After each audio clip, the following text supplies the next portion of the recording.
AI every day, Slop concerns, and tech adoption cycles and learning phases. This is MacVoices. MacVoices is supported by the Anti-Gravity A1, and it's not just another drone. Learn more at the anti-gravity link in the show notes. MacVoices is supported by Incogni. Take your personal data back with Incogni. Get 60% off an annual plan at incogni.com/Chuck and use the code Chuck at checkout. I'm going to turn to Brian for the next one because this is one that can take us a lot of different ways. It was mentioned by more than just Brian on the panel, but he had an interesting way of phrasing it. And Brian, I'm going to quote you if you don't mind, and then I'll let you comment. But AI is becoming more prevalent in traditional operating systems and apps, more so than a place people went to get answers. In other words, Copilot for Windows and Office, boo. AI tools in Canva, rather than first thinking about AI as a place to go, such as chatgpt.com. And especially with some of the things that have happened over the last couple weeks, I thought that was a really astute observation, Brian, that it's turning into something that is now being baked in so many places that you don't even notice it. Yeah, so when I was writing about that, it made me kind of consider, you know, when you're doing tasks and you're going to these websites, it's becoming and just hearing, of course, we ourselves, we're very, focused on stories that come out in technology. So when I take a step back and I'm just talking to friends that aren't as into technology and don't follow this type of news, but they're talking the talk of using AI and using the tools within these apps and within the operating system and within the web apps. It really is telling, I think, that how deep AI and AI tools are becoming just part of everyday workflows. And it's definitely something I noticed when you had inquired what are some of the bigger news stories and things of 2025. It definitely was something that I considered when I thought back to 2024 and before, how it was like, oh, and you can use AI for this as opposed to it's just part of the workflow. So that's where I was coming from.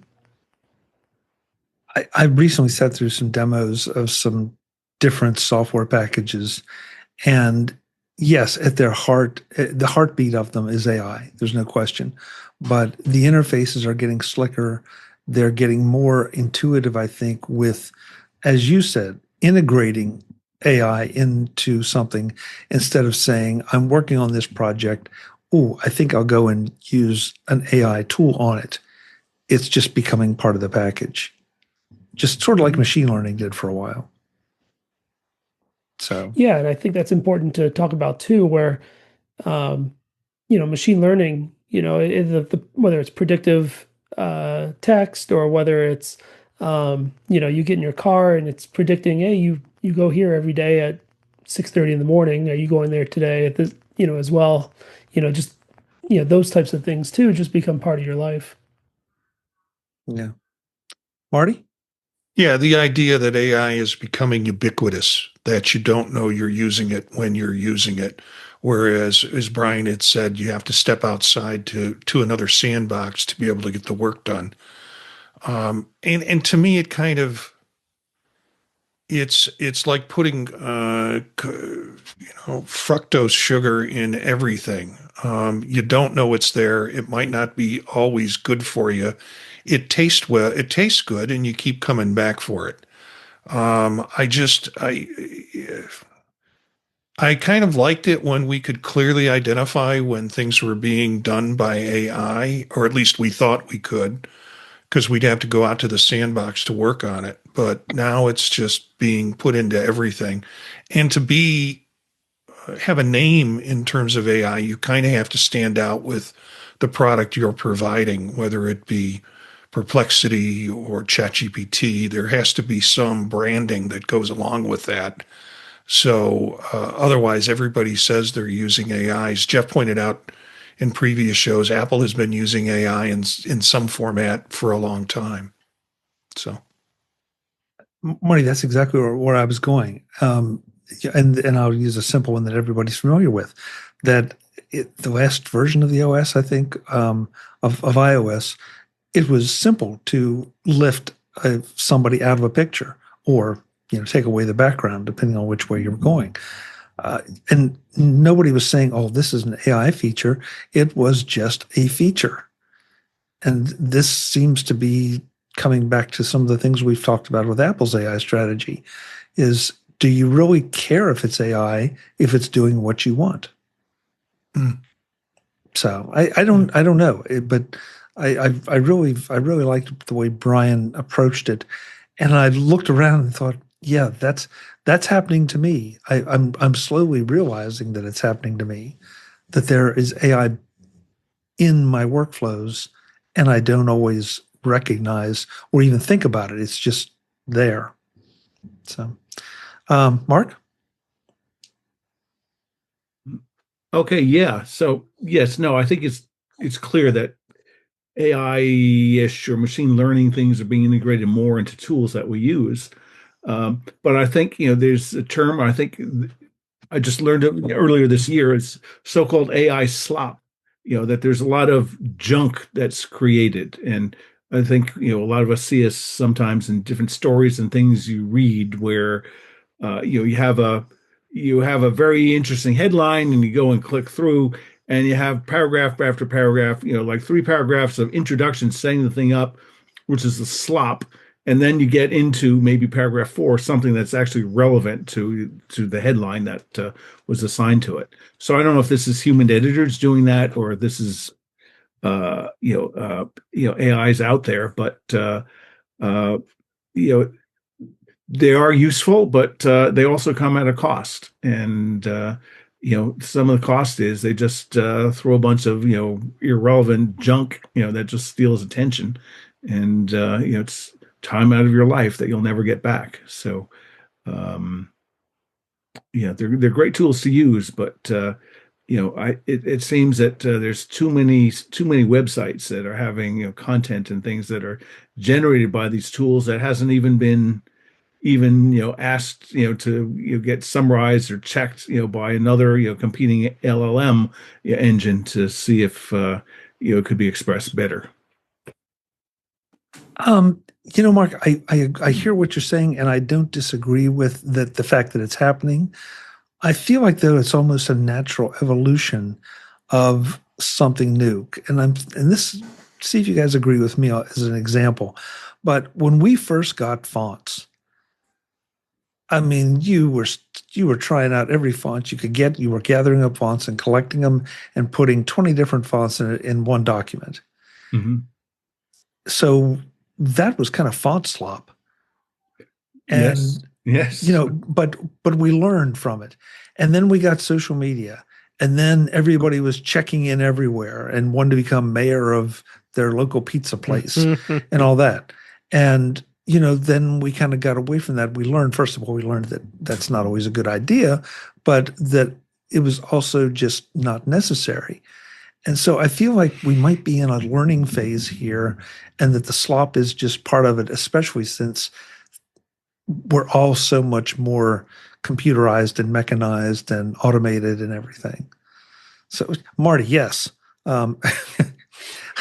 Flash banners on websites. Yes, exactly. Yeah, I taught some international teachers that came over and was trying to teach them basic web design, and all they wanted to do was know how to put the fancy flash banners on top of the websites. And my comment was, what educational purpose does this serve? But they still wanted to learn Marty, how to do sometimes those fancy. you really are my hero. Yeah. Well, yeah. I mean, you can still find websites out there that have blinking things, and they're not, or animated GIFs that are just obnoxious, and to distraction. So, in a year, will we still see the same slop? Well, maybe not. I don't know. I guess I have not been that concerned about it because I feel like it will evolve, and we will evolve beyond it. At least I kind of hope so. Mark, I did want to. I don't even know how to pick one of yours because all of yours were AI based, but they were more focused on I guess, the development, investment, and business side of the AI news that we all read every day. Yeah, I just Can you summarize it for us? I will, yeah. I mean, there's still a lot of belief and a lot of money being spent out there, and for all the talk we hear about all these deals and gigawatt data centers and things, we're not there yet. We're not there yet. We're still dealing with a much more restricted use of some of the GPU engines from NVIDIA. So I think this AI thing has legs. And then I think the other thing is it was interesting because both Eric and I hit on the same story that Apple and iOS, what is it, 26.2 introduced a protocol for basically have memory sharing over Thunderbolt 5.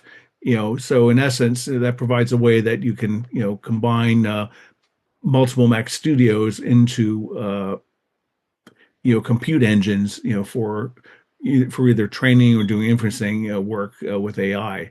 So I think this is sort of a back end way that Apple is in their own way silently entering into a new market. And I first saw them, I don't know, maybe 10 days, maybe 14 days ago now. People coming out and they're doing all these review videos on YouTube. And there's one channel I followed, so I figured, okay, that's kind of interesting. But YouTube being what it is, you see one thing, it just wants to show you other stuff. The thing, so a second person doing a review of 4, Mac Studios, and then another one, and I think even a fifth one. And I was figuring, what's going on here? And somewhere near the end, either number 4 or number 5, just mentioned in passing that Apple had provided the gear, which I figured that this got to work because nobody, it's like $12,000, $13,000 to go and buy an M3 Studio with 512 gigabytes of memory in it. So obviously Apple has seeded units out there and is trying to make a play in this space, which I'm all in favor for, because one of them pointed out that sort of the tokens per minute inferencing rate was competitive to some of the medium level NVIDIA chipsets, but sort of a cluster would be at about a third or 40% of the price of an equivalent NVIDIA system. So I think that's a play there for corporations to be able to jump on this trend and start to integrate and build their own internal apps using a lot of AI engines and AI tools. So I think we're going to see a really fascinating year in 2026. Yeah, I agree. And thank you for all that, because you look at it. I think we all look at it to a large degree as users. You're looking at it from the other side, the business part of it, and what it's taking to get some of these tools into our hands. And that in itself is a whole other fascinating aspect of it, that if you don't pay attention to it, you probably should, just out of plain old interest. And Marty, okay, I'm going to have to go. I was waiting for this subject to come up, and okay. So where can Mark? First of all, Happy New Year. Where can folks find you when you're not here sharing the business side of AI? Oh, and I also do a lot of using it, and that's maybe a subject for another show in 2026 of what each of us are doing using AI. At Mark Fuccio, MarkFuccio on X as well as LinkedIn. So Chuck, for you and the other members of the panel, I want to say it's been a great year and many good conversations. Wish you all the best, for a safe, healthy, wealthy, and prosperous New Year 2026. Thanks, Mark. Happy New Year. Okay. Bye-bye. Jeff Gamet, I threw your link into the show notes or into the chat room. The gift cities, the hearts. Oh, okay. It's like I'm now blind.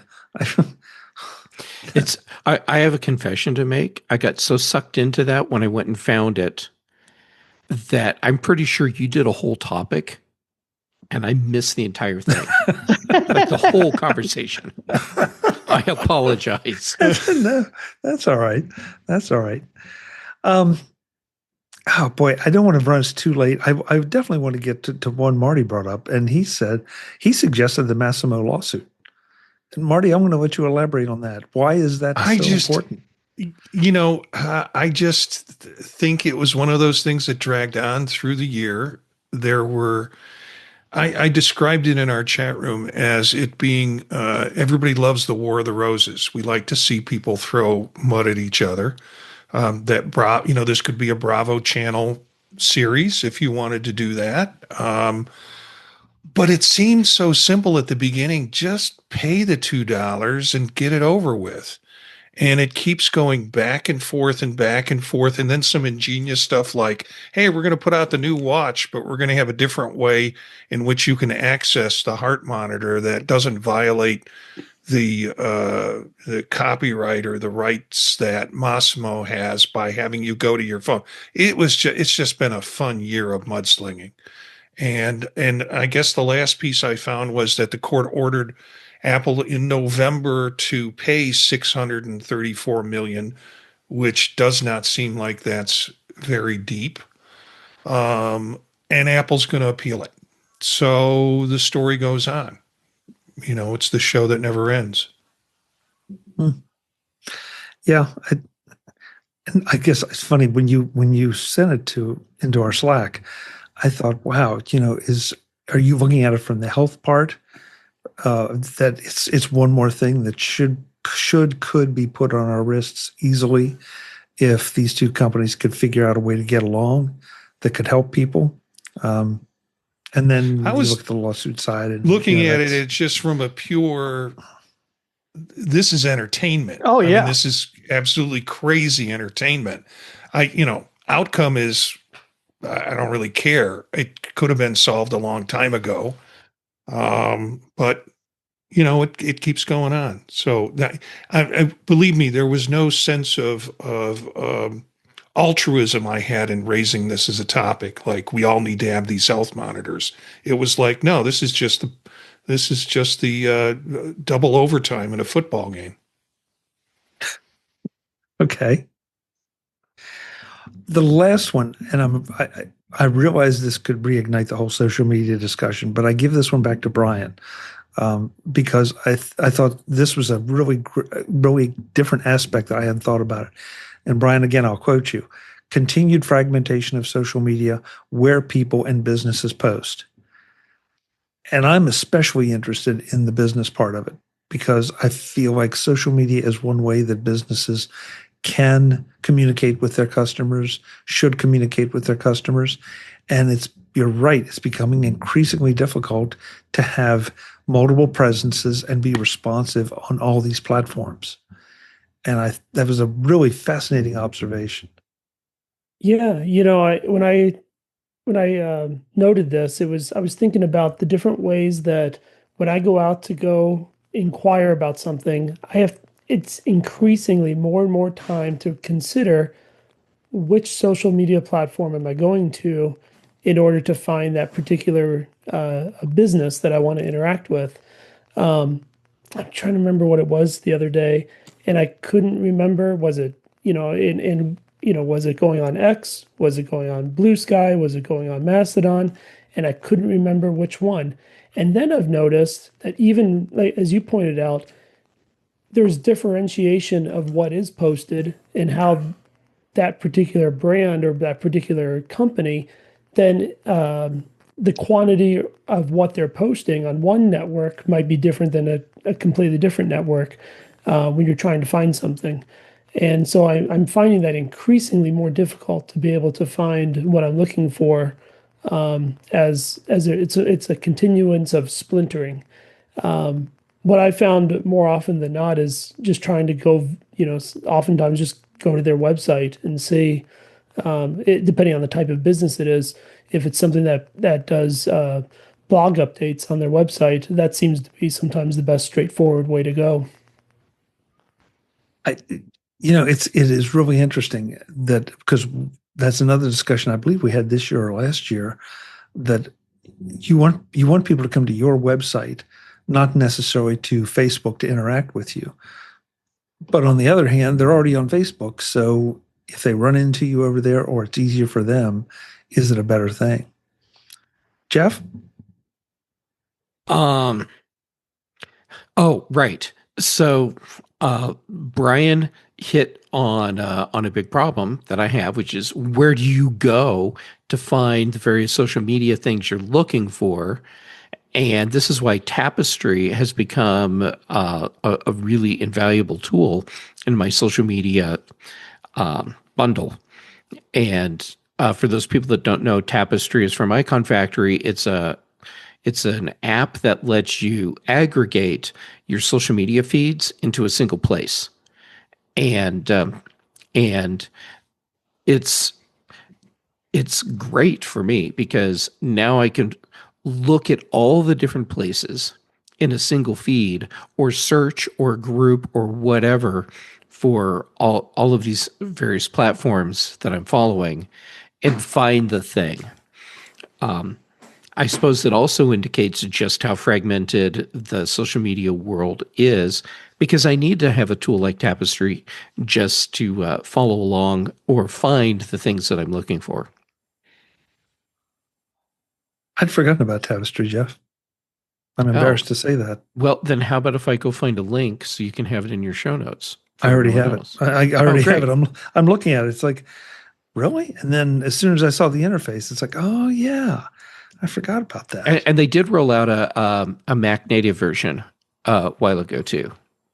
And that may be why I forgot about it, because it started out as iOS only, didn't it? Yeah, but the iPad app would run, or iPhone app, whichever, would run on the Mac. But once it had a native Mac interface, then it was much better on the Mac. Yeah, Okay. I'm downloading this right now. Oh, sorry. Yeah, I had it on iOS because I think Jeff talked about it Probably in the past and wanted to play with it on iOS, and then just search for it on Mac OS and downloaded that so I can, because I'm on Mac OS more than I am on iOS. Yeah, I was using the iOS app on my Mac for a long time, and then when they rolled out their version that's Mac native, the cool thing was, since I downloaded it from the App Store, it knew to update the Mac version, so it was the native Mac version and not the update of the iPad version. That was pretty slick. Yeah, I've got to go back and look at this again. So thank you, Jeff. Oh God, I'm walking away with homework again. Yep. Guys, we're already over time, but thank you for some really great discussion, and I thank you for all the great discussions this year. I still, Tuesday nights are still my favorite, because I come here and you guys change my mind about things, or you make me consider things from different angles that I hadn't thought about. And I like that. It feels good to be stretched a little bit. Hopefully we do the same for the audience as well. Some of them keep coming, most of them keep coming back, so that's a good thing. We just got to get more people here. Today's Mac Voices is supported by the Anti-Gravity A1, the world's first 360-degree drone. If you've ever thought flying a drone looked amazing, but also complicated, the Anti-Gravity A1 is what you've been waiting for. The Anti-Gravity A1 is a drone that strips away the fear factor and keeps the fun. There's no controller to learn, no steep setup curve, and no moment where you're wondering if you're about to send expensive hardware into a tree. You launch it with a tap, and it just goes. What really stands out is how approachable it is. The A1 handles stabilization, framing, and flight control automatically, so you're free to focus on the moment instead of the mechanics. Whether you're walking, biking, or just capturing everyday life, it follows smoothly and keeps you in the shot. And because it's compact and self-contained, it's the kind of drone you actually take with you. No backpack full of accessories, no, I'll fly it later. You pull it out, capture something memorable, and put it away. This is the drone for people who want results, not flight school. I had a chance to experience the Anti-Gravity A1 at CES, and it's everything it says. An amazing experience that's different from any other drone I've had experience with. If you want to experience what real immersive flight feels like, check out the Anti-Gravity A1. Use my affiliate link in the show notes or enter my code MacVoices at checkout to support the show and get yours. This is drone flying reimagined. Thanks to the Anti-Gravity A1 for supporting MacVoices. MacVoices is supported by Incogni. Take back your personal data. We live in a world where personal information is more accessible than ever, sometimes a little too accessible. Data brokers collect and sell your private details, name, home address, phone number, even your browsing habits, without you ever knowing. That's where Incogni comes in. It works behind the scenes to remove your data from these databases, reducing your exposure to marketers, scammers, and anyone else who might use it without your consent. The privacy should be yours to control. Take back your information with Incogni today. Using Incogni feels like you're reclaiming your personal space, but online. No more random calls, no more data breaches, just peace. You don't have to email anyone, fill out any forms, or jump through hoops. They handle the entire data removal process for you. It doesn't just do that, though, and walk away. Incogni also continuously monitors if your data is put back onto those databases, requesting repeated removals, keeping your data yours forever. So you get way less spam calls, spam emails, and get more peace of mind. Incogni are also thorough. They go after all kinds of data brokers, marketing firms, credit companies, people search sites, recruitment data brokers, any sort of medical or police information, you name it. If they've got your info, Incogni is coming for it. You're covered in all areas. And best of all, you can cancel anytime and they offer a 30-day money-back guarantee, so you can get it completely risk-free. Right now, you can get 60% off an annual plan by going to incogni.com and using the code CHUCK. That's incogni.com/Chuck and use the code CHUCK at checkout. Live free from dangerous spam by using Incogni. That's incogni.com/Chuck for 60% off their annual plans. One of my smart assistants is talking to me in the other room. I don't know why. So let's go around the horn, let people know where they can find you before 2026 comes in. And I'm going to flip it around and put Jim Rea at the top of the pack because he's on the bottom of my screen. Jim, Happy New Year. Thank you for everything. Where can folks find you? I don't know. I'm an AI. I just somewhere. He's everywhere. I'm here. I'm in it, there. I'm every effing where. Yeah, and I guess I'm still on Winterfest. So what's that? Artisan Software Festival.com, I think. So Yep. I think that's going for another week or so. And I haven't been checking Mastodon as much lately, but maybe I'll look at that. So you could poke me there at ProViewJim at techhub.social. And eventually I'll see that. Great. Thank you, Jim. Thank you. Jeff Gamet, thank you as always for being here. I love our combination of knowledge and laughter. Not necessarily in that order most of the time. Where can folks find you? First, thank you for being so tolerant of me. I know I am a handful. Anyhow, so on the social media web, the look on your face, we're not after dark yet. Yeah, I know. Anyhow, Jay Gamet on the social medias. I'm most active on Mastodon and Blue Sky and PixelFed right now. Then for shows, here with you on MacVoices on Tuesdays. Then on Thursdays for Dave's In Touch with iOS. Then the Big Show and the Mac Show on the British Tech Network. Brian Chaffin and I do The Context Machine, and Patrice Brendamore and I do Retro Rewatch. Thank you, Jeff. Thanks so much. Happy New Year. Happy New Year. Web Bixby. I've been wanting to say this for a couple weeks and I keep forgetting it. And now I will say it. I finally got around to watching F1. Holy cow. That was a fantastic movie. And now I'm an F1 fan just because of the movie. So Aren't you sorry worked. you didn't see it in the theater? Oh, I'm really sorry I didn't see it in the theater. I'm IMAX, really baby. sorry. So that was impressive. That was impressive. So you're responsible for getting me involved in or interested in F1. It's a fascinating world. absolutely fascinating. So, and I still, you got to watch it to realize that when there's a race going on, there are two things, two technical aspects that are going on. There's one group that's at the track, but there's a whole nother group of data analysts that are back at the factory. And if you follow that, when they were doing like all the simulations, that's where the factory is. But all the technical team is there at the factory. It is just, it's a part of Formula One that you don't realize, that the amount of data that they're moving all over the world between the racetrack and wherever their factory is. So interesting. Okay, where can you find me? You can still find me at all the socials with the same handle, WebBixby, WEBBIXBY. It just about all of them, but I stick with Blue Sky for no reason at all. All right. I thought it was because you like the name. Well, you told me that I shouldn't like the name, so that's what you said last. Yeah, you kind of alluded to that you didn't use Blue Sky. Say that. Well, okay.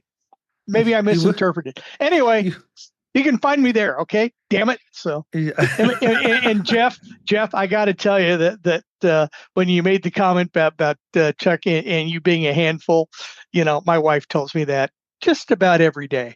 So this is why you're my hero, yeah, Webb. That's why I was just chuckling. I go, oh no, there's another one. Yeah. I think that's one of the requirements for being on this panel, Webb. But you got to be a handful. You have to be a handful. Yeah.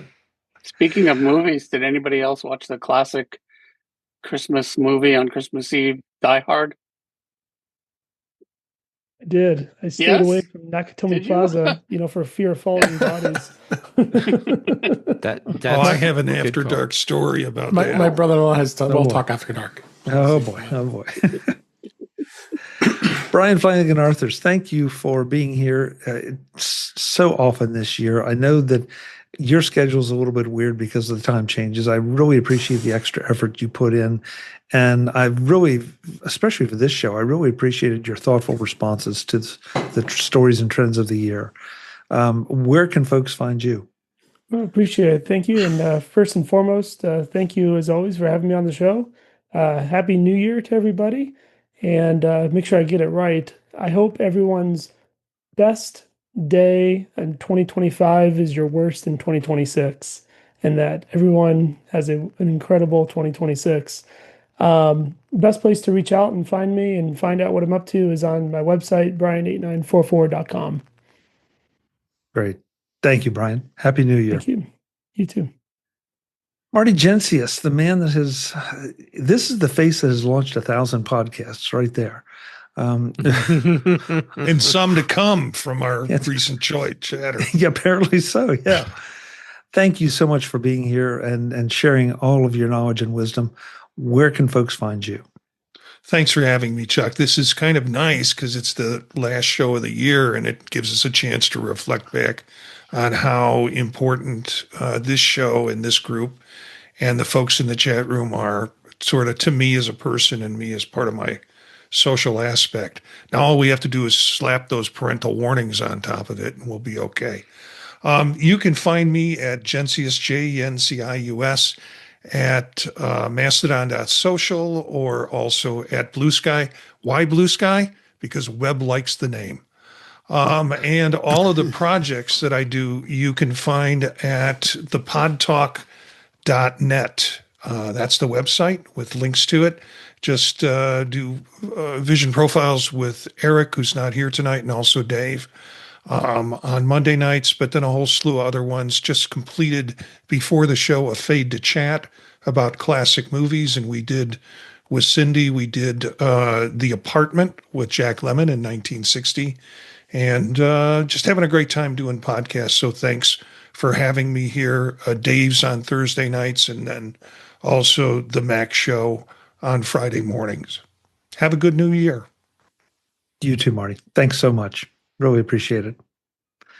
Last but absolutely not least, the man that usually inhabits the top left of my screen like he is tonight, David Ginsburg. Dave, thank you so much for all your support, all your comments, and everything throughout the year. Where can folks find you? Yeah, thank you for supporting me as well. I appreciate it. And Happy New Year to everybody. But you can find me at In Touch with iOS, intouchwithios.com. YouTube channel is youtube.com/intouchwithios. The aforementioned Marty just said vision profiles is usually on Monday nights. We missed this week, but I'm going to I went through withdrawal already, but I guess start it back up in the new year. Tuesday nights here, Thursday nights on In Touch with iOS, and then Fridays on the Mac Show, and that's on hiatus, but it's coming back.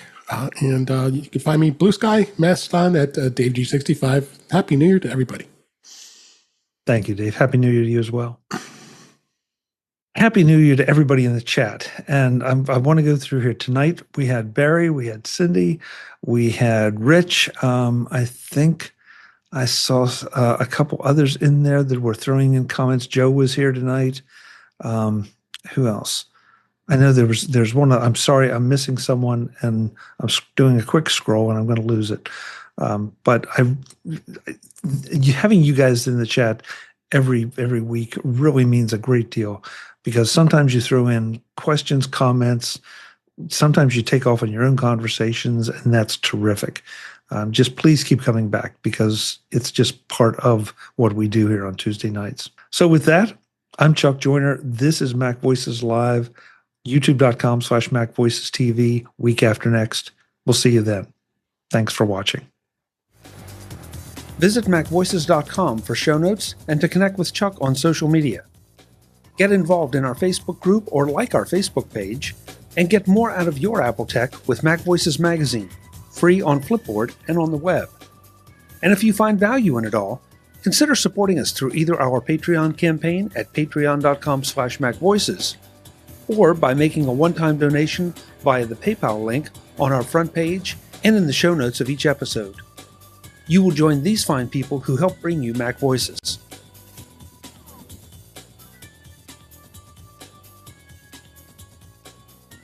Advertising handled by Backbeat Media at backbeatmedia.com.